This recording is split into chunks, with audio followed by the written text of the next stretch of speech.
what up everybody, it's Anime Junk, and today we're doing What If Naruto Was a Prodigy Part 5, and now let's get to the video. Before we start this video, I'd like to mention the video sponsor, Beautiful Halo. Beautiful Halo is a clothing company that sells anime and meme merchandise. They have a large variety of anime merchandise, including Attack on Titan, Dragon Ball Z, Naruto, and all sorts of anime. There are coupon codes down in the description box below that will give you 5% off your purchase, so go get yourself some merchandise. Okay guys, in part 4 we left off at the beginning of the 2 years time skip, so I'm gonna explain to you what happened in the 2 years time skip, because it's a lot more different than the original 2 years time skip. Sasuke is still in the village, he hasn't betrayed anyone, because Naruto is a better friend to him and a better rival, and that's actually what kept him going in the 2 years, because Naruto and Sasuke competed on how many missions they can clear, and because of that, those two became Jonin just after a year of the Chunin exam, which is pretty amazing. So in the first year, Naruto and Sasuke went through a lot of growing and a growth spurt, and Sasuke and Naruto also got a lot more experience in their ninja careers because they've been doing so much missions. In the first year, they were also practicing and perfecting their techniques they've already made and the one that they got. So Naruto, for his Rasengan, he ended up figuring out the giant Rasengan, and all the jutsus he already had, like wind, lightning, and water jutsus. He has mastered them. He's also mastered the second phase of the Flying Thunder God Jutsu, and he might be able to create a third one based on the emotional connection or the emotion sensing ability he might get in the future from the KCM cloak. Also in the first year, Naruto and Ino have gotten closer together, and Sasuke and Sakura have also gotten closer together. Rock Lee and Hinata also have gotten closer, and they've started dating actually, because Hinata always liked Rock Lee, because instead of Naruto saving Hinata when she was 4 or 2 years old, it was actually Rock Lee, and he really got beat up because he didn't have any ninjutsu or anything, just taijutsu, and he barely knew that either. And I also think because of Hinata, Rock Lee wouldn't be wearing that full green spandex training outfit from Guy. He'd probably wear like a better green, which looks better on him instead of just looking weird. So in the second year, Jiraiya would actually tell Naruto to go to Mount Miyamoku to learn how to use Sage Mode. So Naruto would do that, and he would go to Mount Miyamoku and learn how to do Sage Mode. And seeing this, Sasuke would actually think of, okay, if Naruto's not here, I don't really have anything to do except for just fighting my brother. So Sasuke would actually go to Jiraiya and tell him that I want to go and hunt down the S-rank shinobi Itachi Uchiha. And Jiraiya would allow it because he already had a conversation from notes to Itachi, and Itachi was the one who told him that I'm ready now for Sasuke anytime, and Jiraiya actually told him that you should actually tell your brother the truth, maybe in your last breath, or maybe if he loses against you, then you can also tell him the truth. Itachi says no to this, but Jiraiya actually makes a good point, because if somebody else tells Sasuke after he kills his brother that his brother was actually forced to do this, he might actually go on the bad side and start attacking the village like it happened in the actual anime. But if his brother actually gave him the memories of his fun times in the village and how much he loved the village, and if he explains why he loved the village so much and why he did it, then he would actually go and protect the village. So Itachi finally agrees because he gets the logic from it, and he's like, okay, the only person who could do and tell Sasuke about the truth is Madara himself, which he thinks is Madara, but is actually Tobi or Obito. So Sasuke ends up finding Itachi and starts fighting him, and after the fight, Itachi does die and Sasuke does end up killing him, but it's way more difficult because Sasuke is much more weaker than his previous self. Well, he doesn't have his curse mark, so it's a lot more harder, but he has a lot more experience because he went on a lot more missions. So before dying, Itachi does show him through his Sharingan his memories and all the fun times that he had in the village, and also explaining the situation he was in, and he also told him about the internal Mangekyo Sharingan to take his eyes after he dies, and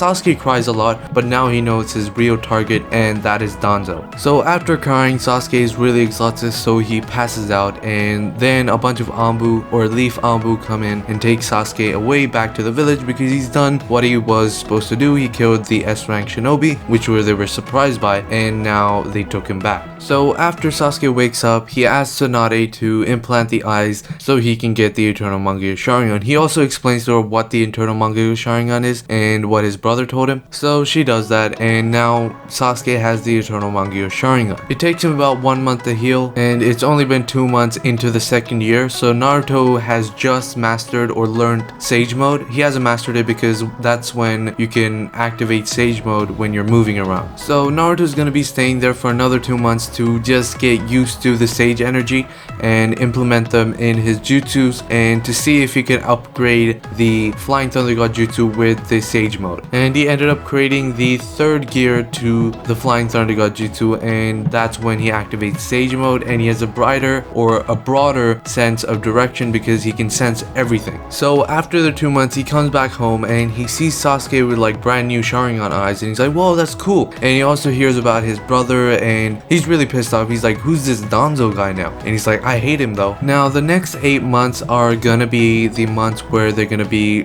fine-tuning their new powers. So for example, Sasuke, he's gonna be learning how to use the Susanoo, and he's also gonna be fine-tuning his Mangyo Sharingan abilities, like controlling the Amaterasu fire and just bringing it out actually. And Naruto will be focusing on getting the or mastering the chakra of Kurama, but Kurama just says you have darkness in your heart and you haven't accepted it yet, so you need to do that first before you challenge me. So Naruto starts meditating a lot, and sometimes he accidentally goes into Sage Mode, which doesn't really matter. It just increases his mastery of the technique, and by the time he's already mastered the technique after 8 months, because he can just move around and activate Sage Mode all of a sudden. So Naruto, when he's trying to find his inner darkness, he does find it like after 1 month.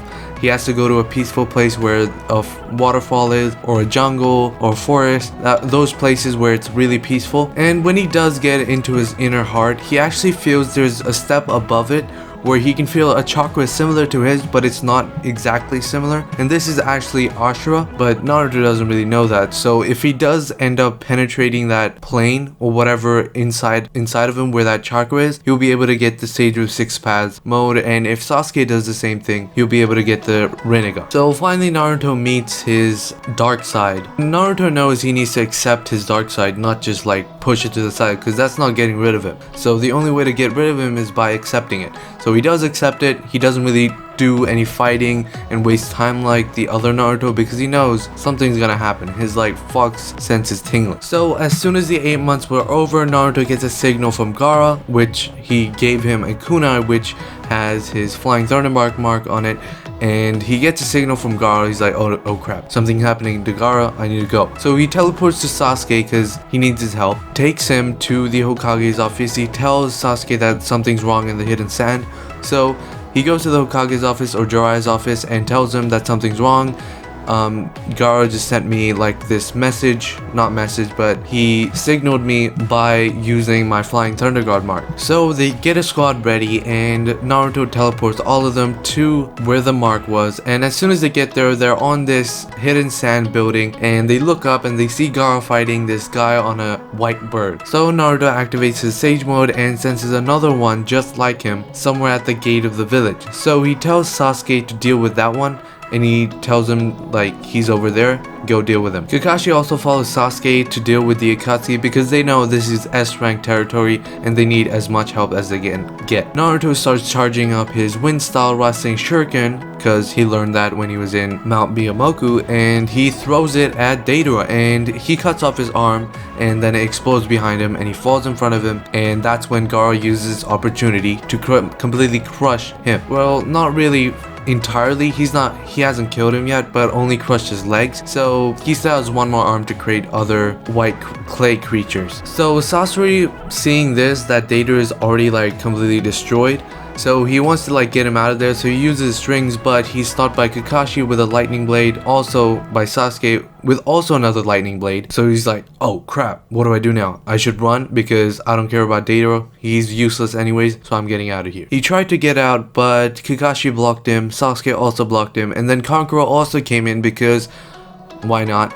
And Chio also came in because she recognized the chakra signature of Sasori. So Sasori's completely surrounded. He's fighting every single one of them with his puppets. He's having a really tough time. He also ends up poisoning Kankuro, so he's out of the match. And then Chiyo starts fighting him with her puppets. Then Sasuke is also cutting down puppets, and Kakashi is also doing that. So after a while, Sasori does end up dying, and he does leave a message for them because Chiyo and all that. So he felt like he had to do something to help them out. So he told them the next location they're going to be meeting up, and Orochimaru is going to be there too. He also gives them their hideout where they actually are, and that's when he just explodes. His face explodes because Deidara implanted something in Sasori, because if he gave out a plan or something, he would explode him. So they don't know the Akatsuki's hideout because when he was about to tell them, his face exploded. So yeah. And then while this was happening, Naruto and Gaara completely taken down Deidara and killed him. Well, actually,